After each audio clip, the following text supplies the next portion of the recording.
Hey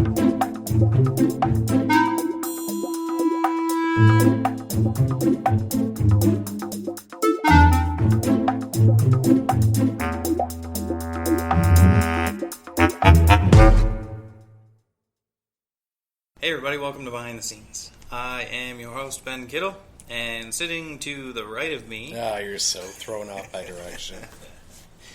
...is Sean. Oh, hey everybody. Ben doesn't know his rights from his left sometimes, which is why I think he always tells you which way we're sitting around the table. Yeah, I'm talking about stage right. Really, actually, we're both kind of sitting in the same direction at a table that I would be to the corner of the right of Ben. But, you know. We're sitting next to each other. Holding hands. Yeah. Anyway. Ain't nothing wrong with that. Alright, so last week we brought you our interview with J.R. Richards, which hopefully you enjoyed. We thought it was pretty cool. It was a lot of fun.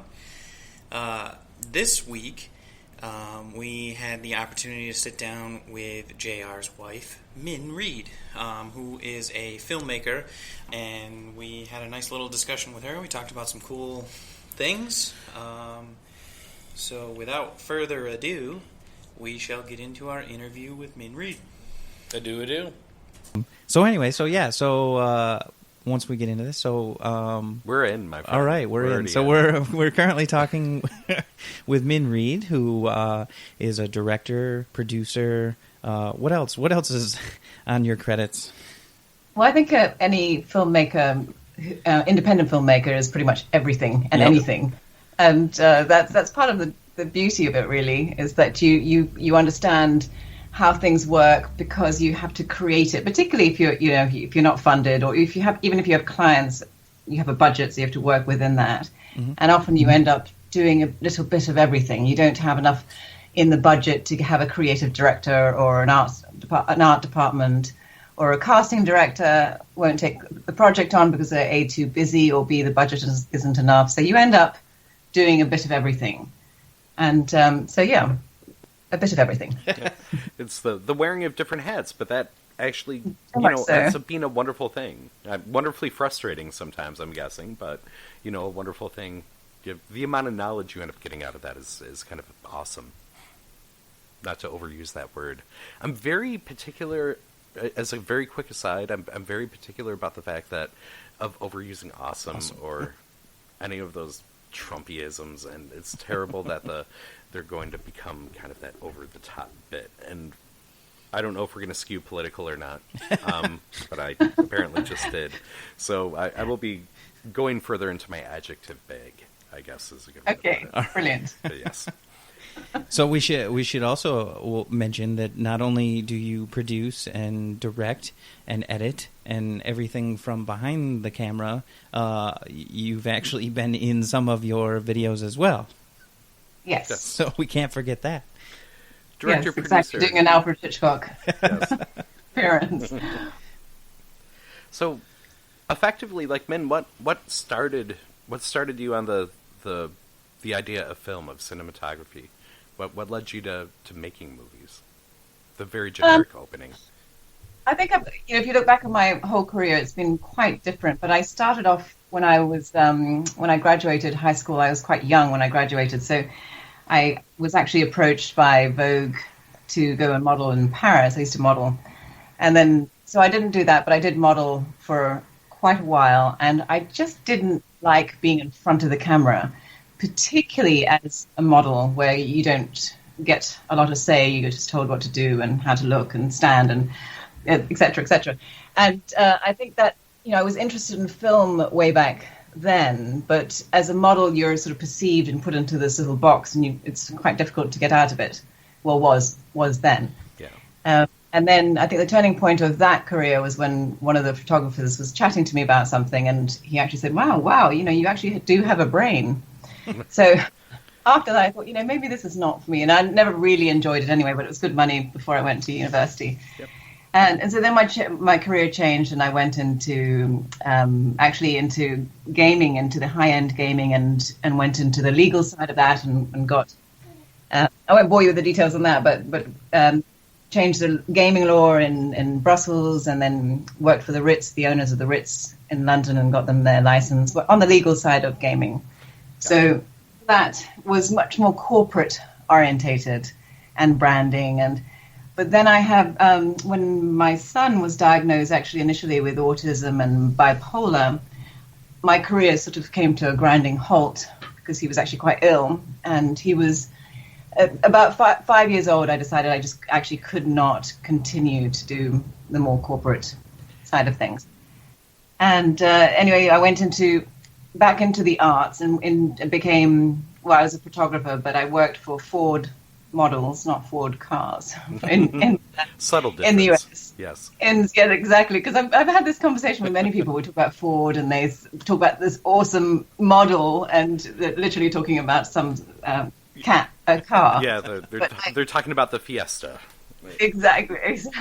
And so for the modeling agency, I actually worked as a photographer and stylist for them, and so that was great. And then I just realized that was sort of the beginning of where cameras were also video cameras, so that, and I could just see that we were changing from still photography to videography. It was just the changing of the times, and I thought, if I don't learn how to do this, I'll become obsolete very, very quickly.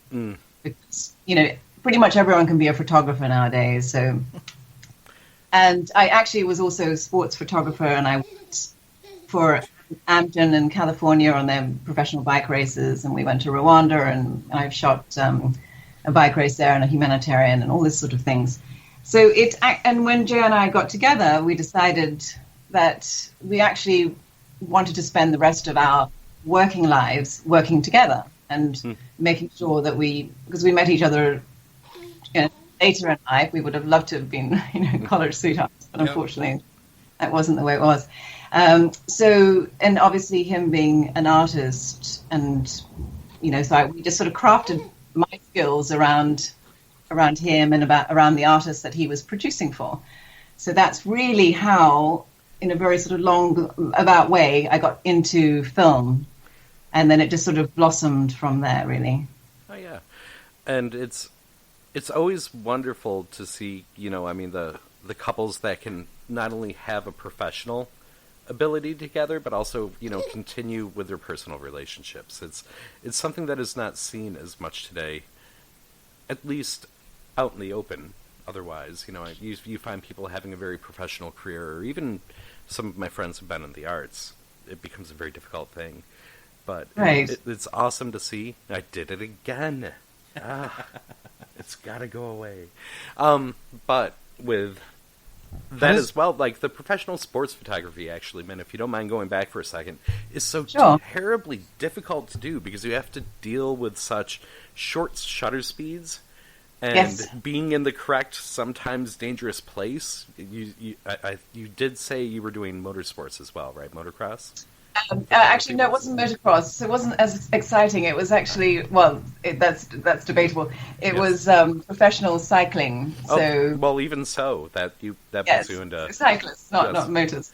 Well, it's quasi, it's still a very precarious thing, and it's so difficult to actually kind of get, set in the right spot, have that intense ability for luck, and like the foresight to know where you should be and how you should basically be taking the photo. But it's funny also that you mentioned it's nowadays with technology coming to the place. I mean, before, for a quasi low budget, interview show on a radio station, there would have been an $18 a minute call in order to set this up right now to London. Right. And the same thing comes over to, if you have a Canon 5D and it's in auto mode, 95% of the time you're going to end up with a great picture. So yes, exactly. Or even an iPhone. Yeah, true. And it just kind of shows how far we've really come. Yeah.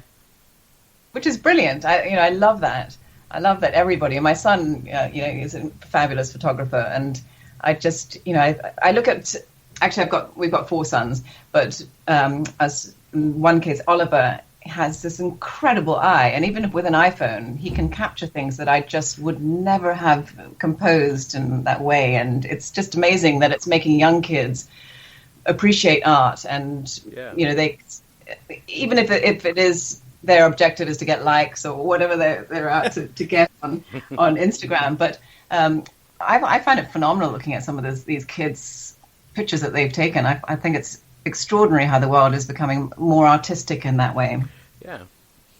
And also, technology just affords it as well. Growing up, to age myself, but, growing up in the 80s, you had to take, that you had to have, the 200 speed film and shoot off 4 rolls, and then either A, develop them yourself in black and white, unless you were really lucky, then in color, or B, send them off to get taken care of, and then at the earliest, even for like proof prints, get them back 24 hours later. It's just, it's changed things so much to have that visual representation coming back in. Hey, buddy. Definitely. Yeah. Oh, he's such a sweetheart. I just texted Ben, but I'm going to let him know as well. So if Benjamin 2.0 runs into any sort of issues, as long as you're not talking, it is your show. It won't be an issue because Min is isolated. Right. And we're using in-ears. Yep. So if he has a moment of freak out, don't even worry about it. As long as Ben's not talking. But it's your show, so... All right. So step up. I'm telling you to step up. Oh, well, you won't stop talking. No, so back to you and JR working together and making that decision. How do you guys find that works? So I know, like, my wife and I, we actually met working together. She was a flight nurse, and I was on the communication side of things, working for the same company. And at least for that, there was a point where we decided, okay, we have to not work together because, it causes issues, not so much for the two of us. We work really well together, but with other people. So I imagine there's a little bit of a difference because you guys are, in your own company, and it's a little more artistic versus some sort of corporate job. So, but I'm still curious, how do you guys find that works, and how do you fit it in with your family? Does that work well with your family? Gosh, yes, lots of questions. Sorry. No, I love it. It's my sort of favorite subject, talking about JR and working with him. He's actually brilliant because, and I think the number one thing, apart from him being a phenomenal artist and, father and human being, he has absolutely no ego. So we're very good. We're very different with what we like to do, but he could equally do what I do, probably just as well, if not better. And so it's a matter of both of us respecting each other hugely. And I think that also comes with age and maturity, and the fact that we met each other in our 40s. So that we have both been through a lot in our careers, and we respect each other for what we've done. But I'll give you an example. Like, I'll be shooting and on set, and JR will be assisting. He doesn't mind doing anything. He will go and get talent and crew sandwiches. He will do anything going, and people love him on set, love him. The crew love him. Everyone thinks he's the coolest guy going, and which he is. But there'll be times where we will be shooting, and I'm just about to call action, and JR will come up and say, "Hey, check this out." And whenever JR says "check this out," I always know he's really excited about an idea. So he'll say, "Hey, check this out. Look at the lighting from this angle. It's really cool." And JR, as you would know when you interviewed him, has a tremendous amount of enthusiasm for everything in life, and he's just literally. But there will be those moments where I'm literally right in it and action. And in this particular case, I was actually shooting it. It was quite a low budget, so I was actually behind the camera as well. And he came up with this, "Wow, check this out. This light is amazing. And you put the hazer here." And it was one of those moments where you just think, had it been anyone else, I probably would have got it slightly. and I did stop, and I obviously had to, because he talked. So I went over to where he was standing, and he was annoyingly right. It was so incredible and much better than my original, position with the camera and everything. Yeah, you wonder how many of those things in your career you may have missed out on had it. Exactly. So, and I will say, oh, damn it, you're right. So anyway, so we set up the camera and we got the shot, and it was so much better. So it is brilliant. It's brilliant because we can get to spend time together. I can bounce ideas. Everybody has insecurities, and there are times that I will wake up in the night and I'll say, wake JR up and say, I just haven't got my head around this yet, or I'm not quite sure how I should have the opening scene. And, and I think if you weren't working together, it's very difficult for your other half to really empathize or understand or tolerate. And, but having said that, we're also, we try, we're not brilliant, but we try not to take everything, to bed and talk work. And so we're pretty good at that. But when you're living something and passionately, and, you do tend to live it 24/7, which is, and then the kids at dinner will discuss things, issues, will discuss shooting, what went on, and often get their opinion they offer their opinion on crew and talent. So it is definitely a family affair. That's excellent. I will use that word. Excellent. I didn't excellent say was awesome. fine with us right there. We can bust on me for awesome and amazing. Well, as we can see, my family's getting involved now. I think it's so hugely important, and because we have a son who has a mental illness, and we work very, very closely with him, and I'm very much an advocate for mental health. So for a long time, for 7 years, he was unable to attend school because he was so chronically ill. Mm-hmm. So we had to work from home, and therefore, there are times that we had to stop working it's not a 9 to 5. I don't think it ever is when you work for yourself, but particularly when you have a child that is very ill, there will be times that you can't do something, and you have to cancel, you have to rearrange. But so when you do have the pockets of time where you are able to work, then you work. And sometimes it has to be on a Sunday, or, I'm not a great middle of the night person. I'm not like JR. So I'd rather be a 5 a.m. person than having had some sleep. But we try not to let it interfere with family life. And every night we have a rule that we sit down, either JR or I cook dinner, and we sit as a family and light the candles and talk.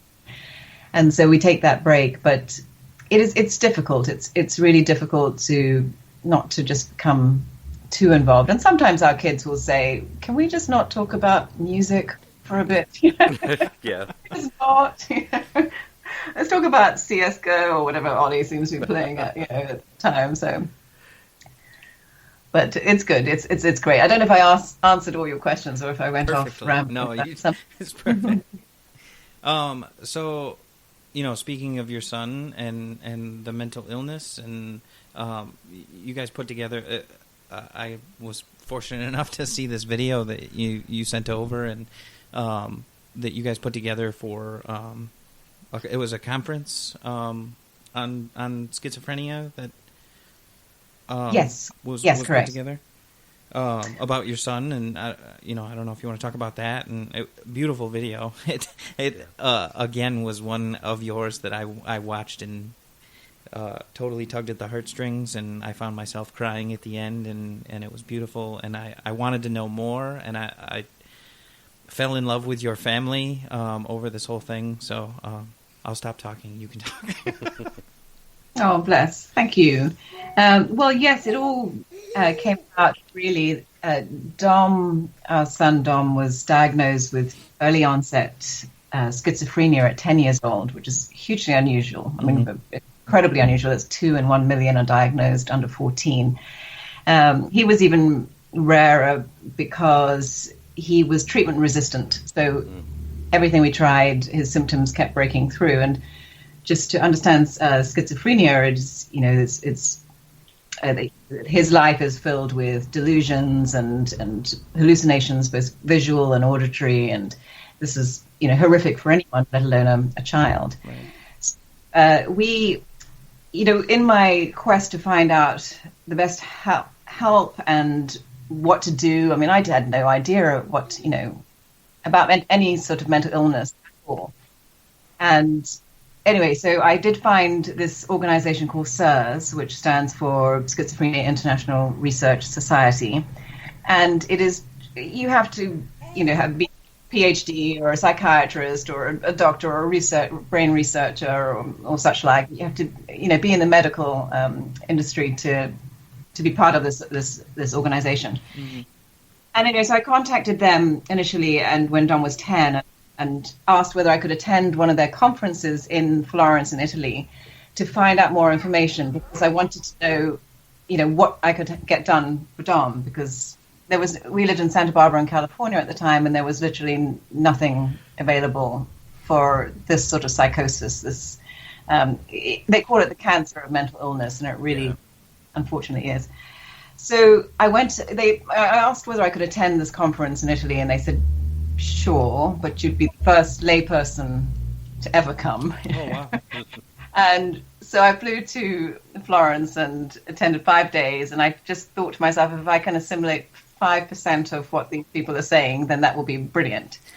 And I met incredible people, including the head of the National Institute of Mental Health in the United States. And then I also met this professor who introduced me to his doctor, who got me into UCLA for his doctor in America, in Los Angeles.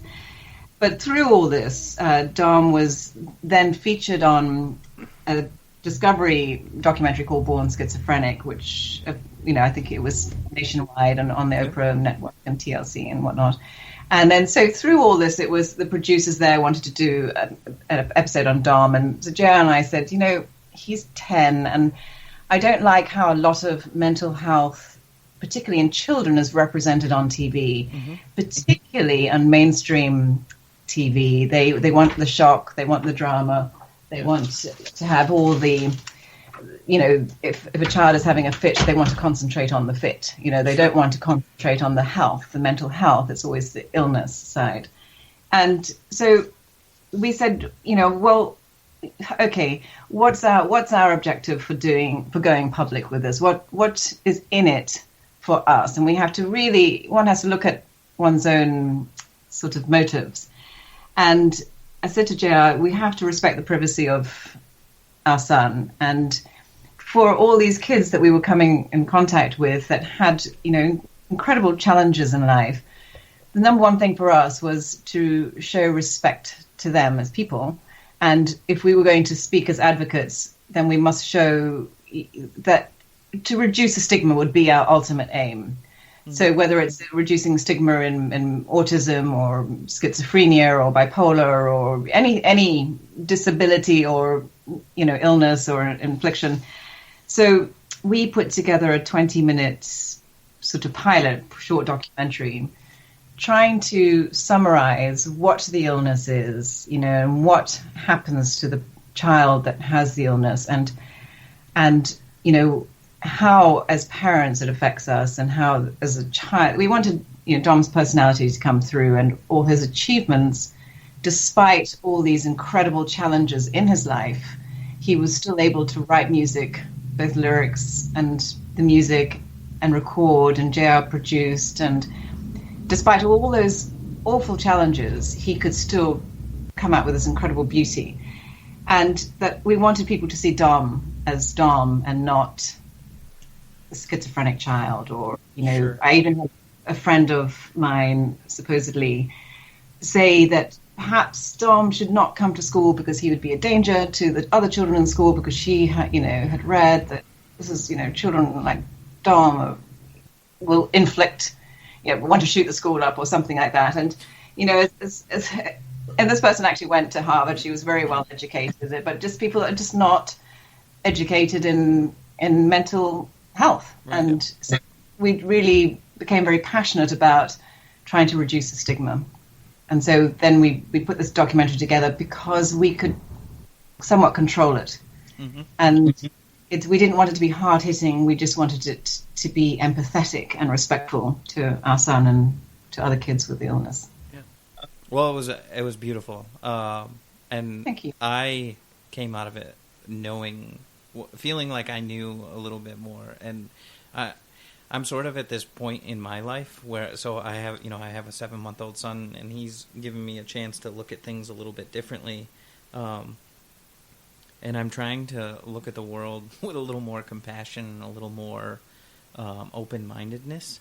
So, it's interesting you say that somebody who was so educated, who can be slightly closed-minded and think, well, he's going to come to school and hurt people. And I can look at watching that video. I sort of was trying to give myself some perspective and look back and like, well, how did I think about this beforehand? And I can something like that would have resonated with me then, and now having the perspective I have with having a 7-month-old and how much I love him and how much he means to me, and wanting him to see a world and never feel hurt and never feel pain, and Dom deserves something like that too. The disease does not make Dom. He's a very beautiful young man, at least from what we saw in that video. So I appreciated seeing the story and seeing something other than just the, like you say, and the things that they show on TV with the fits and anything that's going to sensationalize it and make it good ratings. It was nice to see him and you as a family, and I thought it was really beautiful. Thank you. It was interesting when we did show it at this conference, because we ended up going back. I attended it, I think it was 2010, and then in 2014 they asked us to go back and present it. So it was interesting going back as a presenter rather than as the layperson at the back, And it was very scary actually presenting it in front of all these incredibly schooled people in the illness that I was, presenting the film about. And actually it was quite funny because when we initially put it together, it was for SIRS and it was really not for public viewing. And I sat there to JR, and we're about a week out of flying off to Florence, and I said to him, I've just had a thought. All the people, because a lot of the interviews we pulled from the internet, and we pulled from their various websites and popped it in there. And I thought, oh God, they're actually going to be there, and we haven't got permission. So I think I probably better go and get permission first before we present this to them. So I did, and I wrote emails after them, and I sent them, the link, and said, if you object, I'm terribly sorry. We should have, it's a holding place. We can pull it out, no problem. So please let me know. And each and every one of them that's featured in there came back and said, we'd be honored to be in it. And they may not have used that exact word. One of them did. And they also said, could we re-interview you when we do refilm this? And so they all said, yes, absolutely. They'd love to do that. So that was quite interesting. When you were making it, was it something that was therapeutic for you and your family? Did you find yourself coming out at the end of it feeling any different? That's a very good question.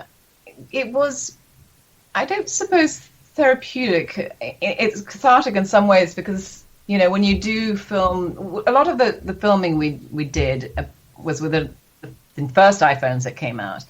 And particularly when Don was 9 and he was talking to the camera about what he was going through, because we were situated up in Santa Barbara and his psychiatrist was in LA, I would actually film him, and then I would email or send the film to the doctor so that he could see Dom rather than us having to rush down. He could pretty much where he is at and see how urgent the situation was. So we were lucky in the sense to have all that footage. But when you put it all together, it's actually heartbreaking. And a lot of the footage we didn't put in because the fits and I wouldn't call them fits, but when he is in psychosis. So yes and no. Yes, it is. It's hard to say whether or not it's helpful or therapeutic to us, but I think it's probably a little bit stressful actually putting it together. And some of the things, you have to be respectful to him to think when he's 18, will he want this out there? You know, is this something that's going to help his life or hinder it? So we involved him a lot in the process because his psychiatrist actually is pretty much the best in America, Dr. D'Antonio at UCLA. His way of dealing with his patients was he always included them in the room with the parents because he felt that, you know, it's their illness, they have to own it, and they have to know what the discussions are. And so that's how we sort of viewed this documentary with Dom. We felt that, you know, he really had to be 100% behind this. And that's difficult when they're 10 or 12 or, you know, he's now 17. And we still are very much, are you sure you want to do this? How do you feel about this? And so it's, you know, it's an effective thing to do, but you have to all be in it because it does, you know, when it gets out there are strange people out there. It's like, not everybody's nice. And, you know, it's people can, well, it's just a strange world sometimes. But we're there to try and do our bit for our family and for, you know, helping reduce the stigma as much as we can. Well, and it's you know, man, you kind of hit it right on the head. There's so many, you know, critical thinkers that don't take the time to actually do even a little bit of research into anything. You know, I mean, we've become, not on a whole, at least in the States, in America, there is a specific level of, like, I don't want to say just sheer laziness, but there's more of a bad naivete about it, about different pieces, you know, and for the fact that sometimes, you know, I mean, especially with American TV as well, what doesn't sell Tide and toilet paper, you know, is not necessarily the thing that is going to be kept on. It's great to give a voice to, you know, more of the truth, more of what the actuality of day-to-day is, instead of just the salaciousness of it, to sum up what you just summed up. And and to kind of crap all over the American media. So, not all of it, but most of it. To call yourself something like the Learning Channel when you don't really learn. Well, so I guess maybe that would lead into another question that, you know, I have is, so now, you know, we are in a world where we have more technology ready at our fingertips. We can film things on iPhones. We have the ability to get our own media out there without necessarily having to go to television networks or, you know, big film studios. We can do independent projects. And, you know, do you find social media and things like YouTube and Vimeo and things like that to be helpful with, you know, smaller projects that are closer to your heart? And does that give you that outlet instead of having to sort of sell yourself to be able to go and, you know, do maybe a project you're not happy about to then get into a project you are? Yeah, social media is hugely important. I mean, it is our life. It's everybody's life now, and, you know, even the president is using Twitter like nothing else. But no, it's very, very important. But our filmmaking, we are fortunate enough to have clients, and so the clients generally come to us with a budget and, you know, say they want to do this. And with my experience, what I've been really fortunate with our clients have just said, would you do, let's talk about music videos, would you do a music video for this song? And then they would ask me what I thought about it and what concept I would, you know, do around it. And as a female director, not just as a female director, but I think more as a contemporary director, I'd like to think, you know, music videos, the biggest turn off for me is boy meets girl, girl in negligee, you know, sort of frolicking and et cetera, et cetera. Kudos to them, and kudos to, you know, Heidi Klum for doing that recently. She was frolicking around. But I just it makes me cringe, the whole stereotypical, you know, music video. So I think music videos are going in a very different way, and there are some huge stars that are doing this as well, and it's much more film-like, and they're beautiful. And with a lot of the labels, they have massive budgets. Our clients don't have massive budgets, so it's like a sort of a challenge, that university challenge type feel of how can I make this creative within this budget, but meaningful too, because I don't do boy meets girl, and if people want that, they'll go to some other directors that would do a fantastic job. Yeah.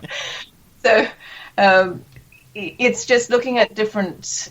I'll give an example. That my latest project was for an artist called Derek Bodwin. He's actually going blind, and I made one. Actually, this is my third music video I've done for him. The first one was for a song of his called Ever Dimming Room. And so I listened to the song and then went back to him and said, Derek, this is how I think it should be shot. And, I think we should be different with this, because he's a brand new artist. Mm-hmm. He's 35. He's had no experience in the film world. He's just, in the music world, apart from being passionate and very good, but as on an amateur basis before. And JR produced his record. So because he is going blind, and very, very soon, he and his extraordinary wife decided that they'll put all their family savings into making this record and just going for it whilst he can see.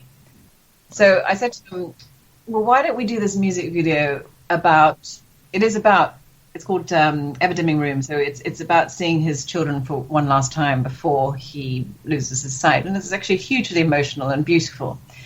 So I said, we could make it slightly different and make it slightly documentary up front and tell people up front what's going on with you, and then take them on the journey in this music video. So I'm quite blunt and upfront and British, and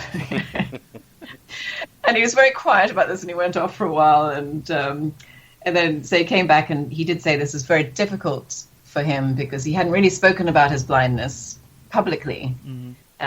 And it would really be putting it out there for him, but he agreed, so we did it, and he got a tremendous response online, and a lot of people with the same illness as him came forward and approached him and thanked him, and he realized that it just sort of formed strength within people that were going through what he's going through. So then he came. The second project was we filmed in a studio because he was recording in a studio, and we decided, to try and endorse, to make it real, that he's a real artist, so that people can actually see that he's singing. And we just did a studio film shoot, which was pretty simple but effective. So then on the third, tell me if I'm boring you, by the way. No. I'm prattling on too much. On the third music video, he came back to me and said, well, I really, I have done this cover song, and it's to Taylor Swift, and I would really love it if you could do a video to it. And, my initial reaction was, really, I don't do cover songs. I'm not being snobbish, but there are plenty of YouTube artists that do their thing, and, they can set up a camera. And then he kept coming back and saying, I really appreciate if you, please, will you do it? And JR was like, I think he really wants you to do it. So JR and I were in the car. We were traveling to the airport to pick up a friend. And so we had about an hour and 10 minutes in the car. I kept listening to the song over and over. Well, the first time I listened to the song, once JR had recorded it, it's called Reid. It's the Taylor Swift cover. Mm-hmm. But the way Derek sings it is really, really beautiful. And the first time I listened to it in the car with these extraordinary speakers we have, I listened through once. I said, JR, just listen to this and change the lyrics. Don't listen to the lyrics, because they're actually metaphors that I generally wouldn't like, because they're very literal.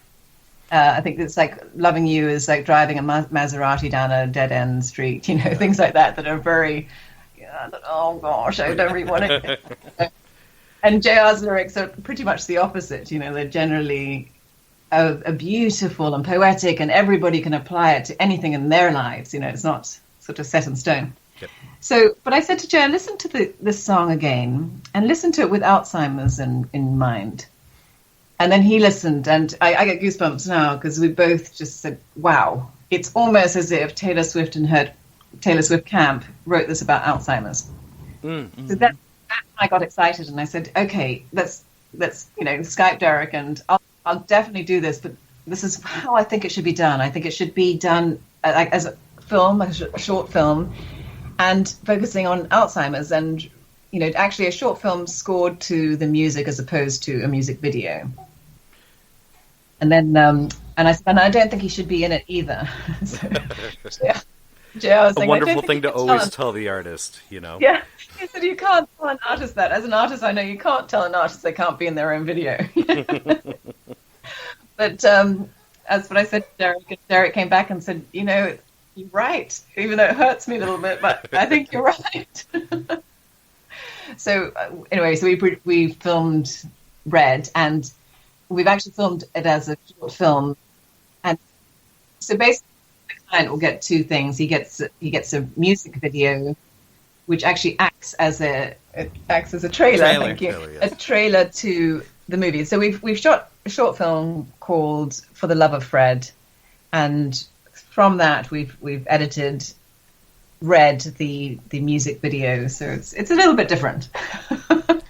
We Sean and I were fortunate enough to be able to see Red as the preview to this, and it was so powerful and so beautiful. And I thought, what a interesting way to do a music video, but also have it be more than just a one of these videos that we throw on TV and everybody's going to listen to for 3 minutes and then that's it. It can help provide some awareness, and it can serve more than one purpose, and it can be artistic, and it can be beautiful, and I just thought it was amazing. Oh, thank you. There's actually a lot of behind the scenes stories to that shooting that too, which I think you might be interested in. Go on. Of course. So, I know that you said you like to figure out what's going on behind the scenes. So it was a very short, not a short shoot. It was a 5-day actual shoot, but obviously there's the pre-production and post, so a bit longer than that. But the most challenging thing I've ever had happen on a shoot was pretty much every single crew member came down with a stomach flu. Oh God. No. Half of the talent, and it was just extraordinary. Like when we shot the scenes, and you'll appreciate the forest scene where she's running through. First of all, the temperature in Oxford just took a massive dip and went below freezing that day, and so she was in a little 60s summer dress, and had to address that. But during the 5-day shoot, into day 1, day 2 was fantastic, and then day 3, our director of photography came down violently vomiting, and because the camera crew generally all handle equipment, parts of the lens, change the clapboard, pens, and it was sub-zero conditions. Everybody's nose is running, everybody's wiping their nose, touching the camera equipment, etc., etc. So it was like dominoes. It was the first AC was sort of laughing at the German director of photography for not being British and having strong blood, and then he would go down, and then the gaffer would go down, and then it was just literally like dominoes. And it was so difficult because we had all the locations. We have the old people's home shoot with the extras. They weren't that many. There must have been 12, but they were all over, let's say, 75. And everybody's there. It's all catered. We're just about to go. And literally, in between action and cut, in between those two bits, the crew were off hurling, as we say here. And very loud vomiting, bats. It was just awful for them, for the crew, or for the talent as they started to get sick. And as a director, you're in this sort of position of being psychologist, therapist, friend, whatever, and between the crew and the talent. So I had the crew that were very, very ill, and they were either asleep on the floor vomiting or up working. It was literally trying to get the best out of people where they probably wouldn't have turned up to work had it been a longer shoot or, you know, a 9-to-5 job. Yep. But they're fully committed, you know, passionately committed to getting this project done. And then you have the talent that, you know, one or two of them may need a little bit more direction than the others, and the crew is starting to, you know, patience is really starting to fray a little bit here, and, you know, lighting aspects and the sun's going down and all these things, but you have to keep everybody happy and really to try to maximize everybody's performance, both in front of the camera and behind the camera. So it was extremely stressful from that point of view. And, you know, the film, which you can see in red, and there are a lot of very intense scenes and intense acting with real tears. I mean, our Adam Templar, our lead actor, is phenomenal. He cries, but he needs to get into his character about half an hour before we have takes. So I have to make sure that he's happy, so I get the best performance out of him. The crew, you know, are wanting to get things done before the sun goes down, but you know, the talent's not ready. So you're constantly negotiating between the two on a small shoot. I'm sure on large shoots you have lots of people that don't do that for you. But, you know, so it was a really interesting shoot in that respect, but very, very stressful. And for the crew, I mean, they were just phenomenal how they all stuck it out and just stayed there. And same with the talent. Michelle, she was in Outlander. She was, I don't know if you've seen Outlander in series 2. She was the French madame in the brothel. It's fabulous, and I love her to bits. And she became very ill too. So there's a scene where in red where Fred walks in and he sees her, and her eyes, she looks away because she doesn't recognize him. Mm-hmm. Yep. That scene actually should have been shot slightly different, but our director of photography had the Ronin on. You know, he had the whole rig over his shoulder, and he had on that was the Blackmagic Ursa Mini, which is still quite a big camera. Mm-hmm. He was in between vomiting, so that shot is not as smooth as we would like, but bless him, he still did it. But at the end of that shot, because he follows Fred all the way down this long room to reveal Michelle, well, it's not Michelle, her name's Samantha, in the home, not recognizing him. And then the director of photography goes around Fred, the actor, and then should have done a 360 and then to reveal Michelle. But that didn't happen because he was not well and had to end that shoot. So we actually stole the bits of her eyes, where you see her close up of her eyes, of a completely different scene where we're doing her makeup. We're supposed to be doing her makeup. It's a scene that she's having makeup put on. Because with Alzheimer's, you forget. They do simple acts like that. And Michelle was actually very sick in that scene. So it's in the editing suite. It's one of those situations that you think, oh, perfect. She's sick. She looks amazing. That's fantastic. That looks like, she wasn't acting. She was feeling very, very ill. Bless her. Yep. So, yeah, it gives a new meaning to method acting. Yes. Yeah, exactly. So there's always a stories crew love to talk about, but I don't even know if this is one shoot that the crew want to remember. It's my worst nightmare. Yes. You just couldn't make it up. You just think, I can't believe this. This is just. Anyway, we finished the shoot. But it adds to the passion. That's the important part, right? The desperation of it. It's a perfect thing. I mean, not for any particular person who was working there for those 5 days, but at the end, it's all about the art, right, man?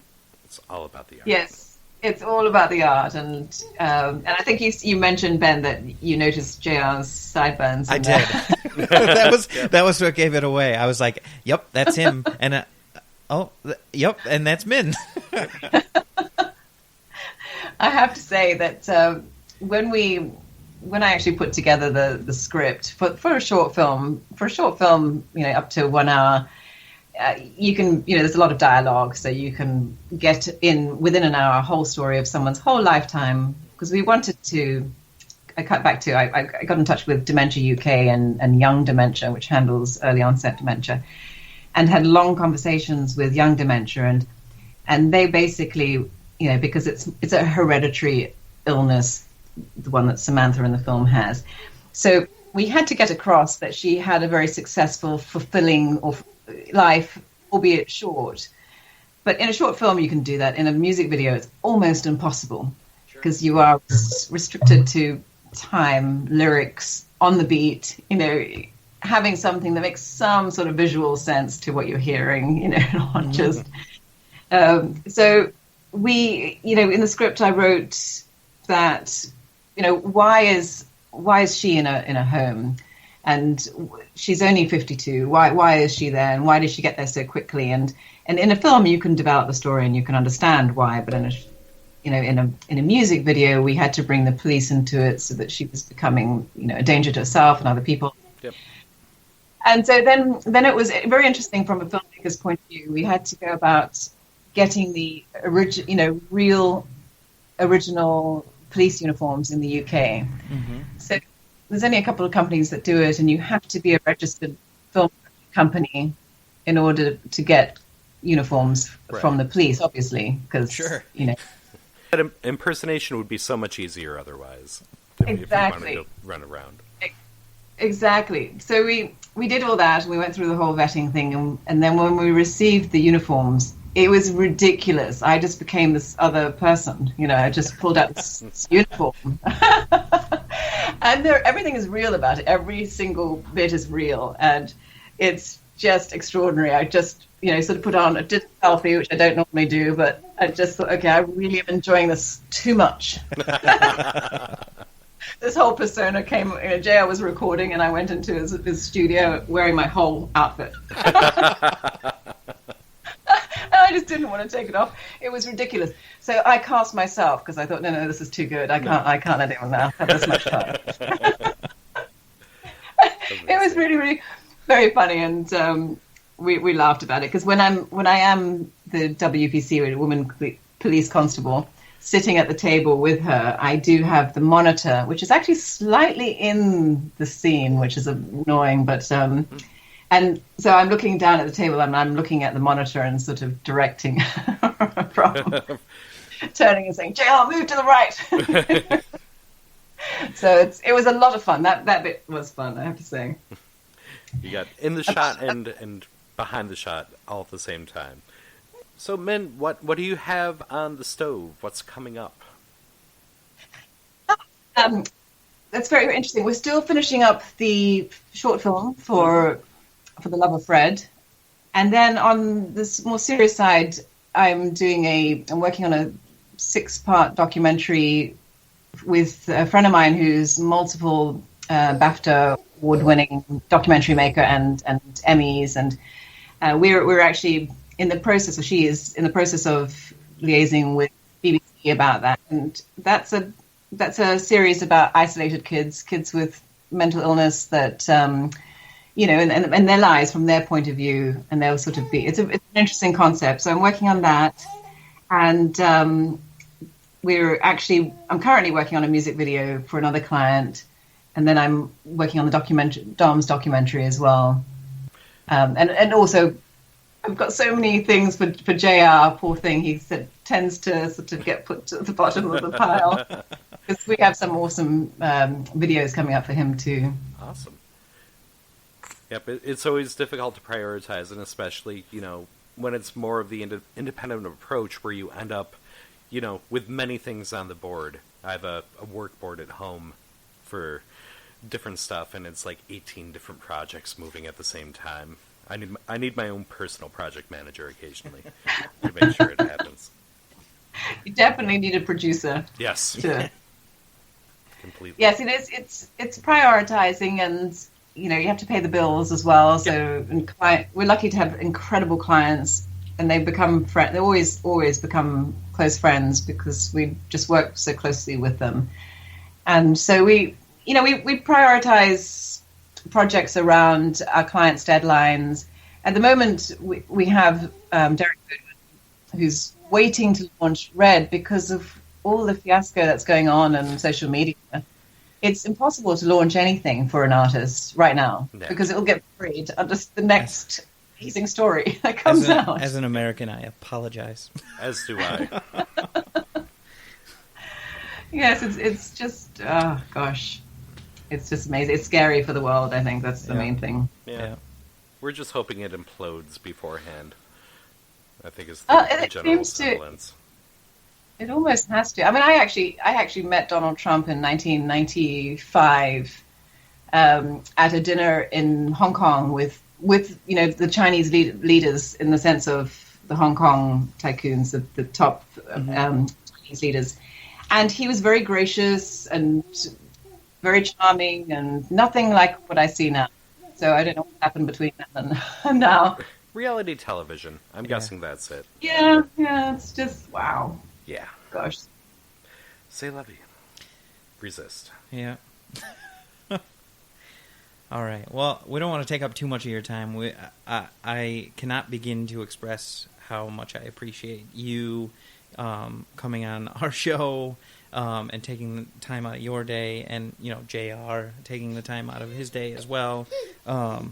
I was a huge fan of JR before we did this whole thing. I'm an even bigger fan. I'm a huge fan of yours now. I'm so glad that my love of his music was able to bring me to you. I am in awe at what you two have done together, and I applaud you.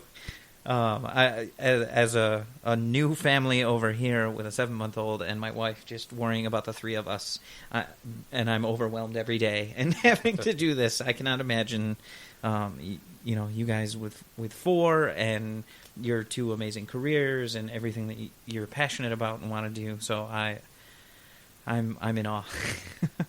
Oh, thank you. Well, everything is relative, and the moment, like when your gorgeous, gorgeous son there, when you have your first child, it's like a bubble.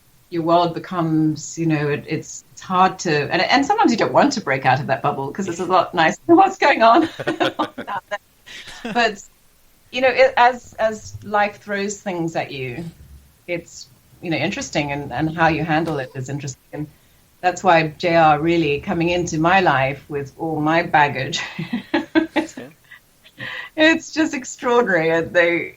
He's the most amazing soul on the planet. But no, it's been a pleasure. We both love doing this, chatting with you guys. It's fantastic. Thank you. All right. Well, thank you again. It was a pleasure. Yeah, thanks. Thanks, Sean. All right. Take care. Cheers. Bye. Enjoy. Bye-bye.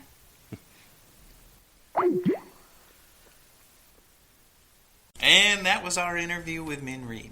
Was it? It was. It was pretty cool. It was fun. I keep on having these issues not knowing what time it is in relation to things that we have recorded. Okay. Interesting. I mean, did we just do an intro? And now we're doing an outro? Now we're doing an outro. And somewhere in between, there's an hour and 40 minutes of stuff, pre-recorded material? That's right. Is that of us talking with Min Reid. If anybody noticed, my son was sort of chiming in every now and then. He was hanging out with us. It was kind of funny. We had a good time talking to Min. She was a pretty cool person. Mm-hmm. All right. Well, we hope you enjoyed. As always, please like, subscribe, and share. Head over to the website, btspod.com. And check out the show notes. We'll have some information on Min Reid and her social media accounts, so you can check her out.